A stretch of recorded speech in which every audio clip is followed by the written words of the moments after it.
I was telling Miss Sue that I actually recently finished your book, Miracle. Really, really liked it. And I was wondering, like, when you were approached with the idea, was it something you were excited about? Or were you thinking, I don't know, I want to do a book? Like, what were kind of your thoughts with that? Actually, the book was interesting. The idea of the book was interesting. But at the same time, I was busy doing my racing stuff and, playing with race cars and going to racetracks and stuff like that. And so it really, it was more of a push, but then all of a sudden, as we began to look at what we were getting together and the stuff we were beginning to get on paper, where you begin to see a story, it became more and more fun to do and more interesting to me, and made me remember a lot of things that happened along the way. I went to races when I was pretty young and pretty small, and I grew up in Miami, and I was tiny. I had 6 sisters and 3 brothers, 10 of us, and my oldest sister was just kind of normal size, and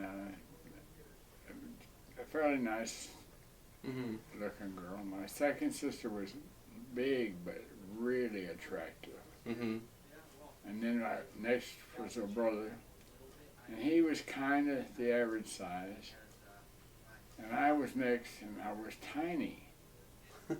And I got ridiculed by people. I had curly hair that my mom left my curls, and I broke my heart because here I was a boy, and everybody thought I was a little girl. And the girls put the dresses on me and a bunch of stuff. And I really wanted to be a boy. really got interested in those race cars, and began to work around on cars and lawnmowers and whatever. And as I was getting into the end of high school, they built a new track in Miami, Highland Speedway, and it was a 3rd mile. It was really a neat racetrack. It was kind of flat, but it was idea was to make it flat so that you had to had a car handling good, and had to run the cars hard, but make them handle good, and work on them to get them through the corner and take care of them and stuff like that.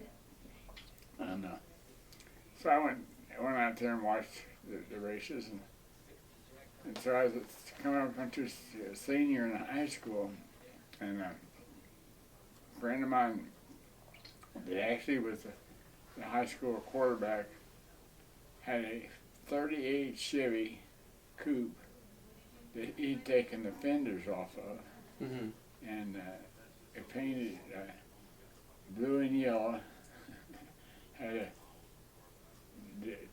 stripe design paint job on that thing, and I ended up buying that thing from him and worked on it a little bit, tuned it up a little bit, and put a number on it, put the seat belt in it. Didn't have to have roll bars, but had to have a seat belt. Got my all set up for opening night, and opening night there were 30 cars showed up, and boy, this was really something. And I'm pretty sure I started 5th, and I started 7th and finished 5th. And I was pretty happy about that. The next week there were 40 cars there, and I finished it again. Mhm. And that was good because that was more cars and Yeah. the same number, and so that was better. That was Mhm. better percentage. And the third week, there were 50 cars showed up, and I won. And so I was set to go, you know, Mhm. to have that many cars there and to win right off the bat Yeah. was really big time for me. And I ended up winning one more time, but I also ended up turning it over once and ended up bending the car up a few times. And having the engine go sour, and Mhm. I had to work on the engine to try to make it run better and all that. Really did some neat stuff, and was really happy about being competitive enough. And my mom had a sister whose husband was a national sales manager for Mercury Outboard Motors up there in Wisconsin. And so graduated from school, and my mom had talked to her sister and her sister's husband, and said, "Why don't you get Bobby a job up there and get him away from this racetrack here at Hialeah?" And so they didn't tell me what they had going on, just said they had a job for me in Wisconsin. So I got in one of the trucks and got to Wisconsin. Saw this beautiful countryside. It's the middle of June already, and they had racetracks everywhere you looked up there, and good racing. Mhm. So I didn't race there, but I went to a lot of races and saw how people worked on their cars, made them better and stuff like that. And got back to South Florida when I froze over Mhm. in Wisconsin. Let's stop the boat testing. Got to back down to Hialeah and got my car back going there, Mhm. and got to run a little bit again, and worked on the car, changed the attitude, and improved the car some. Mhm.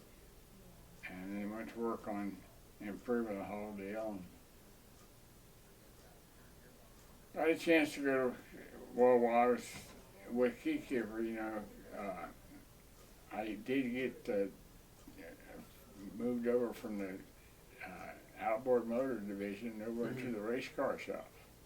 Keykeeper had the big Chrysler Yeah. and Dodge D500 NASCAR cars, and I was really enthused in that. Still didn't get to run those, Mhm. but got to see what they did to prepare them and Mhm. make the cars better. And the ideal thing was the Keykeeper guys jumped in there. I was there for 39 races through that Yeah.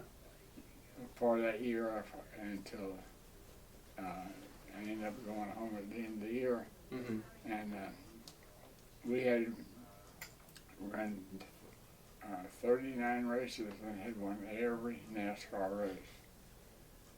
You know, had several different drivers, and Mhm. the Dodges and the Chryslers, Yeah. and so a variety of equipment and everything. But it was really incredible to win every race. Mhm. And so NASCAR really got tired of Keykeeper getting all the wins, and they really became unhappy with everything. And so Keykeeper loaded up and took all this stuff up and went home. And I went back to Miami Mhm. and built myself a little sports, actually a little modified, Mhm. and started running that, and I went to Wisconsin and ran really good with that. And just, you know, I really enjoyed that and made quite a good money. Yeah. Good winning. And just advanced my whole program and really got things good. Won races and won Milwaukee and Fond du Lac and Slinger and Wausau and just all kinds of real good racetracks up there, and it really helped boost my career. So I finally decided to build that Chevelle built I guess a 54 Chevelle, and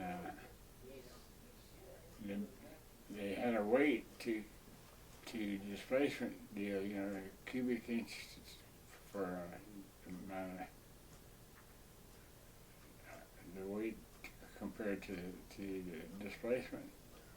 And I built that first Chevelle, and it was really good. It really brought the small blocks into NASCAR's. They were really good on their, you know, won a race and then won some more races. Ended up winning 84 times. And I actually won 85 times, but NASCAR didn't let me count the race that I ran at Winston-Salem.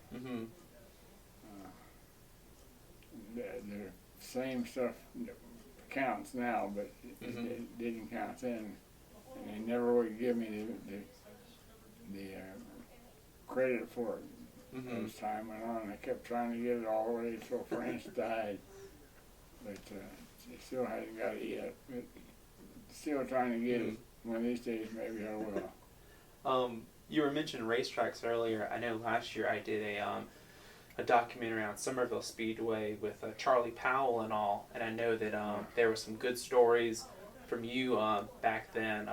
Do you remember any stories, or just kind of like your trips down to Somerville, South Carolina? Oh yeah, that was a great little racetrack. I really liked it, and Charlie got me to come over there and put that thing together and race. And I really struggle on dirt. I could learn pavement no problem at all. You know, just really go good on pavement, but dirt I struggle. So Charlie had one of his tracks was paved, so he gave me to go to that track, and I could go there and win. That's awesome. I guess one final question. So we've been asking the people we interview what's their favorite paint scheme in NASCAR. So out of your, I mean, you alone have a ton of great paint schemes, but when you think of either your paint schemes or cars you saw on the track, was there one that stood out as like, that's a good looking car right there? Yeah, and the red and gold combination, really, it was good on everything. Different positions on the different colors, you know, but our red and gold were good on the Chevys and good on the Buicks, and I'm really happy about that. We end up winning a lot of races.